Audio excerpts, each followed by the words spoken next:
오늘 누가복음 2장에 있는 말씀 가지고 좋은 소식이라는 제목으로 말씀을 증거하겠습니다. 예수님께서 육신을 입고 이 땅에 오심을 기뻐하며 축하하는 절기가 성탄절입니다. 전 세계적인 축제의 날이죠. 왜 그렇습니까? 예수님께서 이 땅에 오심이 너무나도 즐거운 또 귀한 좋은 소식이기 때문에 그렇습니다. 그것을 아는 사람들이 선물을 나누며 평화를 선포하며 서로 이 날을 기념하는 가운데 이 날이 세계적인 축제가 된 거예요. 실제로 1차 대전 중에 적군, 영국군과 독일군이 서로 대치하고 있다가 이날 서로 누구의 명령에 의해서가 아니라 이렇게 전쟁을 멈추고 하나가 되는 그런 놀라운 일이 있었습니다. 1914년 12월 24일과 25일에 있었던 일을 영화한 그 내용을 영화한 장면의 일부분인데요. 벨기에의 한 전선에서 영국군과 독일군이 서로 대치하고 있는 가운데 성탄 이브가 되었어요. 독일군의 그 참호 속에서 캐롤이 울려 퍼지고요. 그 캐롤이 울려 끝나고 나니까 영국군 참호에서 화답송이 나옵니다. 그렇게 해서 서로 성탄의 찬양을 부르는 가운데 25일 날이 밝았고, 영국군이 먼저 참호 속에서 나오는 가운데 독일군들도 나와서 같이 이렇게 서로 악수하고 그리고 서로 음식을 나누고 그리고 축구 경기를 그렇게 했습니다. 그 전까지 잠시만 끝날 줄 알았던 전쟁이 계속되는 가운데 이 벨기에 그 전선에서 서로 참호를 구축하고 거기 있는 가운데 서로 군인들이 참호 속에서 나오지 못하는 가운데 군인들의 시신이 이 들판에 널브러져 있었고, 군인들은 떨면서 그렇게 고생하고 있는데 쥐들만 배불렀다 그래요. 그 시신을 파먹으면서.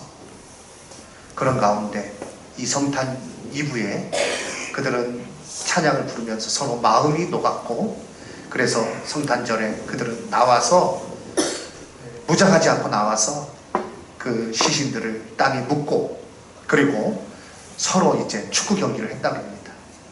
서로 음식을 같이 나누고요, 기념사진도 같이 찍고요. 그 가운데 이제 곧 그 평화는 잠시 동안이었지만 성탄의 그런 놀라운 그런 기적, 크리스마스의 기적이라고 불리는 일이 벌어진 것이죠. 사진이 하나 더 준비되어 있는데요. 그 후로 100년, 2014년에 영국의 한 조각가가 그 사건을 기념해서 기념 조각품을 만들었습니다. 사진을 좀 보여주세요. 네, 그것이 이제 100년 후, 크리스마스의 기적 100년 후에 이렇게 조각상을 서로 전쟁 중에 휴전하고 축구 경기를 한 그것을 기념한 조각상을 만든 것입니다. 이와 같은 일이 이루어질 수 있었던 이유는 무엇입니까? 바로 그것은 이 성탄의 소식, 이 성탄의 기쁨이 그리스도께서 이 땅에 오심으로 우리에게 좋은 소식, 큰 기쁨의 좋은 소식이 바로 예수님께서 이 땅에 오신 그것인데, 그 의미를 아는 사람들로부터 해서 이와 같은 일들이 벌어진 것입니다.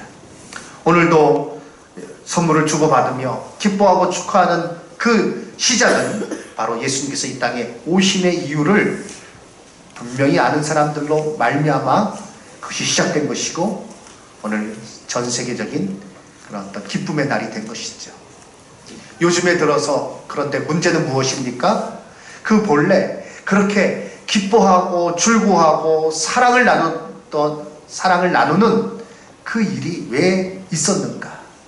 그것이 무엇 때문에 있게 되었는가를 잃어버리고 서로 그 선물에만, 그리고 축제를 여는 데만 사람들이 치중하고 있다는 것입니다. 주객이 전도된 것이죠. 본래 왜 그 일이 시작되었는지는 까맣게 잊어버리고 그저 그냥 이거 하나의 휴일 아니냐, 하나의 출구하는 날이 아니냐, 이렇게 전락해버리고 말았다는 것입니다. 제가 어느 이렇게 유튜브 방송을 보니까요, 거기서는 또 그렇게 멘트를 남기고 있더라고요. 성탄절, 저는 이날만큼은 각박한 세상을 살고 있으니 나한테 각자 자신에게 멋진 선물을 한번 해보자. 그리고 클로징 멘트를 그렇게 하더라고요. 자기 자신에게 1년 동안 살아오느라고 수고한 그런 자기 자신에게 선물을 주는, 보상해 주는 그런 날이 성탄절입니까? 아니에요. 성탄의 의미를 우리는 바로 알고 있어야 됩니다. 왜 이 성탄이 이와 같은 축제의 날이 됐고 왜 이 날이 참으로 기쁨의 날이 되었는가, 우리가 바로 아는 가운데 참으로 성탄을 우리가 제대로 보낼 수 있는 것이요, 또 우리가 이 기쁜 소식을 다른 사람에게 전할 수도 있을 것입니다. 왜 그렇습니까? 오늘 본문 말씀을 통해서 깨닫고자 하는데, 첫 번째, 예수님이 이 땅에 태어나신 것을 기뻐하는 이유는 그 예수님이 구주이시기 때문입니다. 자, 우리 한번 크게 한번 읽어보겠습니다. 소제목을. 예수님은 구주이시기 때문입니다. 아멘. 2000년 전 예수 그리스도께서 이 땅에 오셨을 때 그 모습은 낮아짐 그 자체였습니다. 요셉과 마리아는 로마의 통치하에 있습니다. 인구 조사에 참여하기 위해서 자기가 살던 동네를 떠나서 다른 곳으로 가야 됐어요. 이 당시 그 로마에서는요, 14년마다 인구 조사를 했어요. 그리고 인구 조사를 할 때에 자기 고향에 가가지고 그 이제 인구 조사에 참여하는 거예요. 사실 그 기록에 따르면 남자만 갔으면 됩니다. 남자만 가면 돼요. 그런데 왜 요셉이 마리아를, 그것도 임신 중에 있는 마리아를 데려갔을까 생각해 봤을 때 어느 성경학자는 이렇게 얘기를 합니다. 상당히 설득력 있어요. 마리아가 요셉과 합치기 전에, 요셉이 마리아를 데려왔을 때는 이미 임신한 상태였죠. 천사가 처음으로 성령으로 말미암아 잉태된 것을 요셉에게 알리고, 요셉은 처음으로 마리아를 어떻게 끊을까, 조용히 끊을까 고민하는 중에, 그러나 처음으로 성령께서 알려주심으로 데려왔는데 이미 임신한 상태였어요. 요셉과 함께 있을 때는 사람들이 뭐라고 말 못하지만 요셉이 포적하러 가고 마리아가 혼자 있을 때 여러 가지 마리아가 걱정됐던 거예요. 그 당시에 주변의 사람들이 뭐 수근수근 거리기도 하고, 또 어떤 사람은 또 와가지고 막 이렇게 비난하는 그런 말, 삿대질을 할 염려도 있고, 그래서 마리아를 일부러 데려갔다는 거예요. 마리아가 혼자 있으면서 어려움을 당하지 않게 하기 위해서. 그게 어쨌든 그렇게 임신한 마리아를 데리고 갔는데, 그것은 성경 말씀을 또한 이루는 일이기도 했죠. 베들레헴에 도착을 했습니다. 그러나 여관에 머물 곳이 없습니다. 사람들이 많이 모이는 가운데 이렇게 숙소를 잡을 수가 없는 거예요.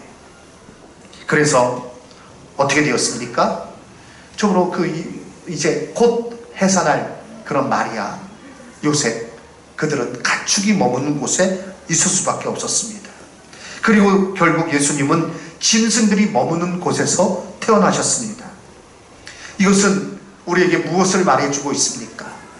예수님께서 만왕의 왕이시지만 낮고 낮은 모습으로 이 땅에 오셨음을 말해주는 것입니다. 주목을 받지 못했어요. 사람들은 오히려 외면했어요. 그래서 각박하기도 한 세상 가운데 그 임신한 마리아가 짐승들이 머무는 곳에 갈 수밖에 없었고 거기서 해산을 하게 된 것입니다. 예수님 처음으로 이 땅에 구주로 오셨지만, 만왕의 왕으로 오셨지만 그 출생의 모습은 정반대예요. 이와 같이 처음으로 예수님께서 너무나도 평범하게, 아니 평범 이하도 그런 이하가 없죠. 그런 모습으로 태어나셨습니다. 그러나 그의 나심은 참으로 놀라운 일인 것입니다. 천사는 그것을 알고 있었고 천사는 목자들에게 이 사실을 알려주고 있습니다. 11절 말씀입니다. 오늘날 다윗의 동네에 너희를 위하여 구주가 나셨으니 곧 그리스도 주시리라. 우리 다같이 11절 읽겠습니다. 오늘날 다윗의 동네에 너희를 위하여 구주가 나셨으니 곧 그리스도 주시리라. 모든 사람이 죄로 인해서 멸망하게 되었습니다. 로마서 3장 23절 말씀, 모든 사람이 죄를 범하였음에 하나님의 영광에 이르지 못하더니 하나님의 영광 형상으로 존귀하게 창조된 인간, 그러나 죄로 말미암아 그 영광에서 벗어나서 멸망에 이르게 되었고 모두 참으로 그 가운데 죄 가운데 망하게 되었습니다. 소망이 없는 거예요. 그런데 그런 우리들을 위해서 구원하시기 위해서, 그런 우리에게 새 생명을 주시기 위해서 예수님께서는 이 땅에 오셨고 구주로 오셨고, 참으로 우리는 예수 그리스도로 말미암아 사망에서 생명으로 변화되어서 참으로 이 시간도 하나님 앞에 예배드리게 된 줄로 믿습니다. 이것이 바로 예수님의 이 땅에 오심의 이유고 우리가 참으로 즐거워해야 될 이유인 것입니다. 예수님께서 이 땅에 태어나신 것이 왜 큰 기쁨의 좋은 소식인가? 왜 이것이 참으로 우리에게 굿뉴스가 되는가? 바로 예수님께서 구주로 이 땅에 오셨기 때문에 그렇습니다. 누구든지 이 사실을 알고 마음의 문을 열어 예수 그리스도를 나의 구주, 나의 주님으로 영접하면 그 은혜로 말미암아 죄에서 해방되는 것이요, 영원한 생명을 얻는 것이요, 영원한 천국의 소망을 가지고 복되게 살아가는 자가 되는 것입니다. 이것만큼 좋은 소식이 어디 있겠습니까? 사형을 앞두고 있는 사형수에게 좋은 음식을 주는 것, 그건요 좋은 소식이 아니에요. 실제로 그런다 그래요. 사형 언도를 기다리고 있는 사람 날짜를 알려주지 않죠. 사형하는 그 앞날, 그날에는요 아침에 특식이 나온대요. 그래서 서형수들이 이렇게 있다가 아침에 평상시에 식사가 아니라 좋은 음식이 나오면 벌벌벌 떤다는 거예요. 아, 오늘이 죽는 날이구나. 사형을 앞두고 있는, 그 죄의 심판을 앞두고 있는 자에게 좋은 음식이, 그것이 굿뉴스가 되겠습니까? 아니면 당신한테 지금 명품 옷을 누가 보내줬다, 루이비통, 입어라, 그게 좋은 소식이 되겠어요? 당신 앞으로 어마어마한 재산이, 유산이 상속되었다, 누가 당신한테 이것을 주었다, 사형 언도를 기다리고 있는 사람에게 그것이 무슨 좋은 소식이 되겠습니까? 사형을 앞두고 있는, 죄의 심판을 앞두고 있는 사람에게 단 하나의 좋은 소식은 내 죄가 사해졌다, 이 것입니다. 예수님 이 땅에 무엇 때문에 오셨습니까? 천사가 전해준 소식은 무엇입니까? 오늘날 다윗의 동네에 너희를 위하여, 누구를 위하여요? 너희를 위하여. 그것은 곧 우리를 위한 것입니다. 예수님 이 땅에 오신 것, 나를 위해서 오신 거예요. 나를 구원하시기 위해서 오신 거예요. 죄로 인해서 멸망당할 수밖에 없는 나를 살리기 위해서, 나를 구하시기 위해서 이 땅에 예수님 오셨고, 그러므로 이것은 그 어떤 것보다도 귀하고 귀한 좋은 소식인 줄로 믿습니다. 그것을 알고 예수님 믿고 그것이 내게 해당되는 소식을 알고 그래서 구원받은 우리 얼마나 감사할 일입니까? 우리는, 다른 사람은 뭣도 모르고 줄고한다면 우리는 제대로 알고 성탄에 참 하나님 앞에 영광 돌리고 기쁨과 찬양을 드려야 될 줄로 믿습니다. 두 번째, 이것은요 모든 사람에게 미치는 그런 소식이기 때문에 그렇습니다. 천사를 통해 이 좋은 소식이 가장 먼저 전해진 대상은 목자들입니다. 그런데 이 목자들은요 이 당시에 천대받는 직업 중에 하나였습니다. 예수시대의 예루살렘이라는 책을 쓴 유명한 역사학자가 있습니다. 요아킴 예레미야스. 그는 예루살렘의 이 당시에 천대받는 직업 몇 가지를 소개하고 있는데요, 낙타몰이꾼, 어부, 그리고 의사도 거기에 들어가 있더라고요. 그리고 목자도 거기 들어가 있습니다. 이 당시의 목자들은요, 거의 자기 양을 소유한 사람은 별로 없었대요. 부유한 사람들이 양을 소유하고 있고, 목자들은 그 양을 대신해서 키워주는 그런 천한 직업으로 제대로 집에서 자지 못하고 떠돌이 생활을 하며, 그들이 주로 기거하는 곳은 동굴이었다고 합니다.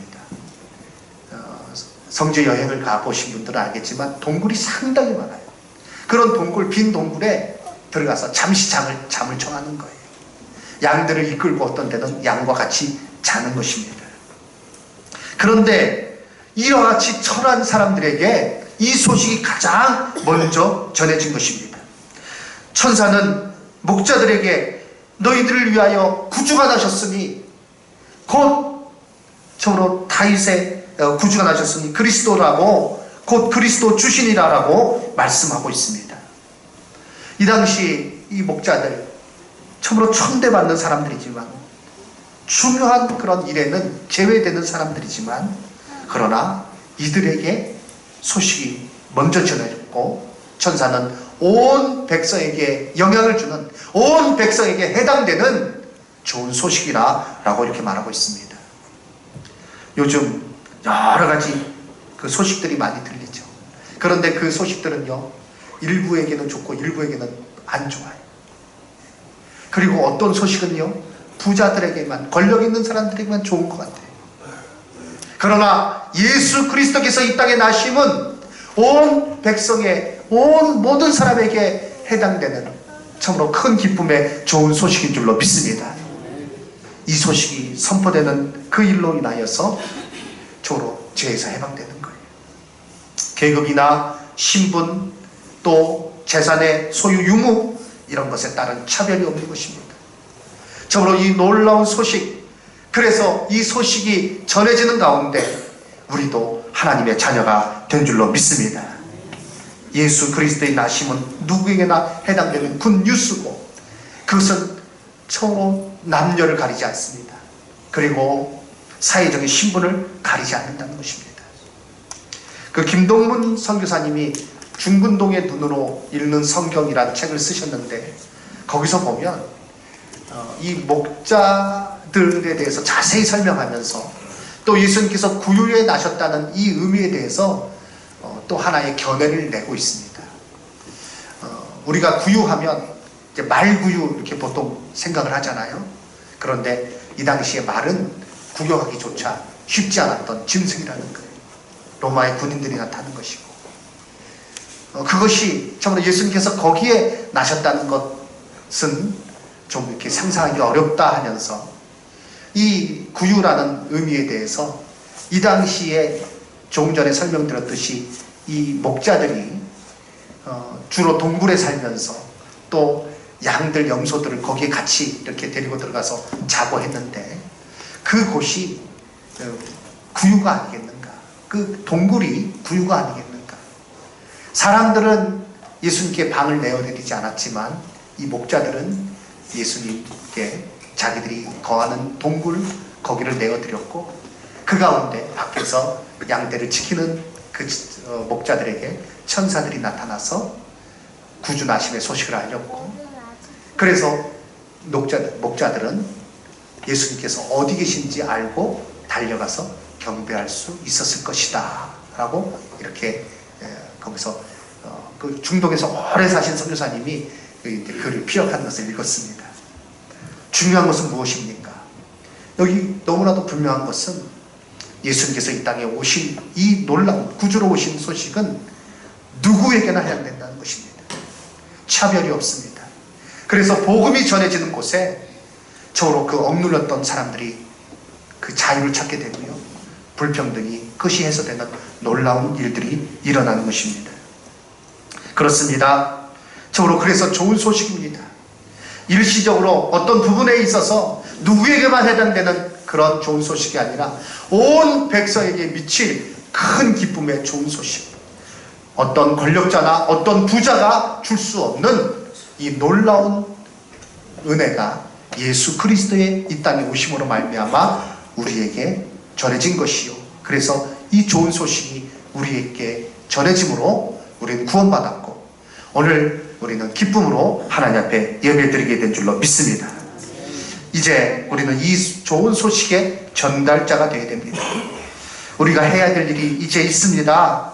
이 좋은 소식을 계속해서 전하는 자가 되어야 하는 것입니다. 예수는 그리스도이십니다 라는 외침이 오순절 이후 제자들의 입에서 선포되었고 이것이 계속 이어짐으로 이 땅에도 복음이 전해졌습니다. 그리고 많은 교회가 세워졌죠. 그 가운데 우리 교회도 38년 전에 세워진 것입니다. 오늘은 교회 설립 38주년 되는 그런 기념주일이 얼마나 감사한지 모르겠습니다. 1981년 12월 21일 우리 교회가 설립되었어요. 참으로 이 땅에 복음이 전해지게 되었고 그리고 참으로 우리 교회가 또 그 가운데 세워지게 되었고 오늘 우리는 이와 같이 참으로 너무나도 귀한 그런 장소에서 기쁨으로 예배드리게 된 줄로 믿습니다. 이제 그 은혜를 받은 우리가 해야 될 일은 무엇입니까? 목자들이 예수님께 달려가서 그 소식을 듣고 경배한 것처럼 우리가 예수님께 나아가야 되고 이 좋은 소식을 아직 모르는 사람 성탄절 왜 축하하고 왜 선물을 나누고 이것이 왜 사랑의 절기라고 그렇게 말하는지 그 이유를 정확하게 모르는 사람들에게 이것을 알려주어야 되는 것입니다. 계속 진행되어야 됩니다. 그러나 마지막 때에 점점 더 어려워지고 있는 것은 실상입니다. 지난 금요일 초등학교 앞에 가서 전도하는데요. 그 초등학교 이제 정문에 이렇게 교통 정리하고 하시는 이렇게 어르신들이 계세요. 그런데 와가지고 대뜸 막 큰 소리를 치는 거예요. 이제 우리 저기 권사님 또 우리 몇 분이 의자 플라스틱 의자를 놓고 아이들 이렇게 모아서 사연을 전하고 있는데 제가 옆에서 직접 봤으니까요. 갑자기 더러 야! 그만둬! 빨리 가! 하지마! 큰 소리 외치는 거예요. 그래서 제가 그러고 나서 딴 데로 갔는데 제가 쫓아갔습니다. 그리고 제가 신분을 밝히고 제가 교회 목사입니다. 영광교회 목사입니다. 왜 그러신가? 제가 아주 부드러운 말투로 물어봤습니다. 했더니 사정을 얘기하시더라고요. 학부모들이 학교에 항의를 한대요. 학교 정문 밖에서 전도를 해도 학부모들이 전화를 하는 사람이 있대요.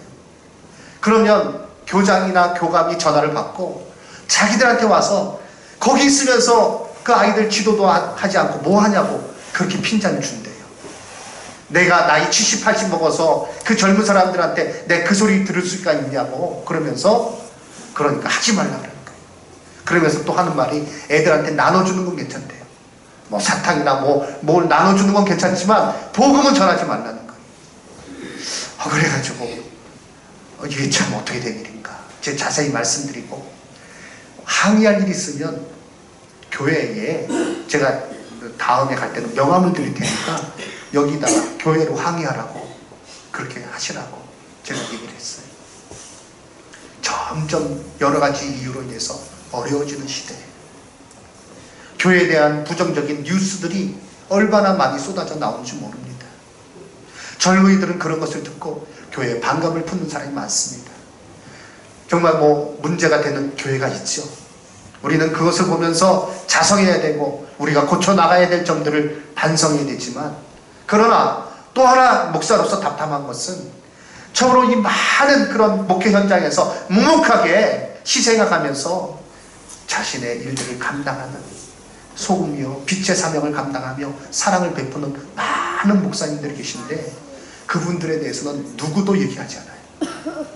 그리고 처음으로 그 일부 대형교회의 그런 비리들을 그걸 크게 확대해가지고 기독교 전체가 썩었느니 뭐하니 그런 말에 젊은이들이 휘둘리고 있고 그런 말에 많은 사람들이 적으로 교회에 나가는 일에 대해서 반감을 갖고 있고 기독교인들조차도 전도하는 것을 부끄러워하는 이런 실정이 된 것은 얼마나 안타깝고 애석한 일인지 모르겠습니다. 그러나 오늘 성탄을 앞두고 우리가 생각해야 될 것은 무엇입니까? 우리가 깨달아야 될 것은 무엇입니까? 예수 그리스도의 이 땅에 나심, 그것은 곧 무엇입니까? 좋은 소식이라고 말씀하고 있는데 왜 좋은 소식이에요? 오직 우리를 위해서 이 땅에 오신 구주는 예수 그리스도 한 분밖에 없습니다. 그러므로 좋은 소식입니다. 누구에게나 해당되는 좋은 소식입니다. 오늘 찬양대에서 찬양했죠? 예수 믿으세요. 예수 믿으세요. 예수 왜 믿어야 돼요? 예. 찬양대에게 묻겠습니다. 예수를 왜 믿어야 됩니까? 예수를 왜 믿어야 됩니까? 구주시기 때문에 그런가. 오직 한번 크게 외쳐 우리 한번 따라 보겠습니다. 예수 그리스도께서 우리의 구원자이시기 때문에 그렇습니다. 아멘. 예, 다른 구원자가 없어요. 예. 우리 저기 어린아이도 아멘 하는데 아멘 안 하시는 분들 좀 긴장하시기 바랍니다. 오직 예수 그리스도가 우리의 구주세요. 온 백성에게 미칠 큰 기쁨의 좋은 소식, 그 내용이 무엇입니까? 뭐가 좋은 소식이에요? 한 사람 앞에 1억씩 다 배당이 된다. 좋은 소식이겠죠. 그러나 그것 갖고 살아가다가 인간 세상의 일은 그렇더라고요. 우리나라 모든 사람 국민들한테 1인당 1억씩 준다 그러면 뭐 다 막 난리가 날 건 아닙니까? 그런데요, 그게 정말 좋은 소식일까? 제가 어렸을 때 저희 집이 권선동에, 수원의 권선동이면 아파트 단지가 빼곡 차 있는 그런 동네인데 사실 그때는 권선동이 참 외지였어요. 저희 아버님께서, 제 아버님께서 목장을 하기 위해서 권선동에 가신 거예요. 그런데 개발이 시작됐는데요, 공교롭게도 저희 집을 딱 기점으로 해서 길이 딱 잘리는 가운데 개발이 시작되는 거예요. 그 저랑 같이 축구하고 뭐 겨울에는 썰매 타고 그런 친구들은요, 그 개발이 보상금을 받았어요. 그리고 대토도 받았어요. 그러니까 시골에서 순박하게 농사 짓던 분들이 갑자기 큰 돈이 생겼어요. 그런데 제가요, 제 친구들 보면서 참 마음이 아팠어요. 어렸을 때도. 그러게 대토를 받고 보상금을 받고 그다음에 시내 어디에서 이렇게 집을 사고, 그 이제 마을 아래 동네 마을 분들이 거의 다 그렇게 되었는데 갑자기 농사 짓던 분이 농사는 안 짓게 되고 돈이 생겼죠. 뭐 할까요? 예. 한번 대답해 보세요. 농사 짓던 분들이 이제 농사는 농토가 없으니까 안 짓게 되고 못 짓게 되고요. 갑자기 많은 돈이 생겼어요. 뭐 할까요? 뭐 하겠어요? 그거 갖고. 뻔하잖아요. 술집 다니고 뭐 이상한 데 다니고, 그래서 가정이 풍기박산 난 가정이 한두 가정이 아니에요. 무섭더라고요. 사람이요, 생각이 없는 가운데 돈이 주어지면요, 그 돈 갖고 절대로 좋은 일 할 생각은 못해요. 나쁜 짓 할 생각만 한다. 그게 무서운 거예요. 그러니까 대한민국 국민들한테 1억씩 배당된다. 절대 좋은 소식 아닙니다. 아주 나라가 다 뒤집어질 거예요. 말씀 마치겠습니다. 무엇이 좋은 소식입니까? 오늘 천사가 목자들에게 큰 기쁨의 좋은 소식 너희에게 알려주겠다. 그 내용은 뭐예요? 그 좋은 소식의 내용은 너희를 위하여 구주가 나셨다. 곧 그리스도 주십니다. 이것이 바로 우리에게 좋은 소식이고 우리에게 모든 사람에게 해당되는 좋은 소식이고, 우리는 저런 마음의 문을 열어 예수님을 영접하는 가운데 이것의 가치를, 이 귀한 가치를 깨달은 자가 되었습니다. 그러나 아직도 이것을 모르는 사람들이 많이 있습니다. 힘써 전하는 가운데 우리가 이 땅에도 그리고 해외에도 이 소식을 모르는 사람들에게 힘써 전하는 가운데 우리는 성탄의 참된 그 기쁨을 가지고, 그리고 하나님께서 기뻐하시는 모습으로 살아가는 자가 될 줄로 믿습니다. 이와 같은 일에 힘쓰시는 우리 성도님들 다 되시기를 주님의 이름으로 축원합니다. 아멘. 하나님 감사합니다. 오늘도 말씀 가운데 깨닫습니다. 천사가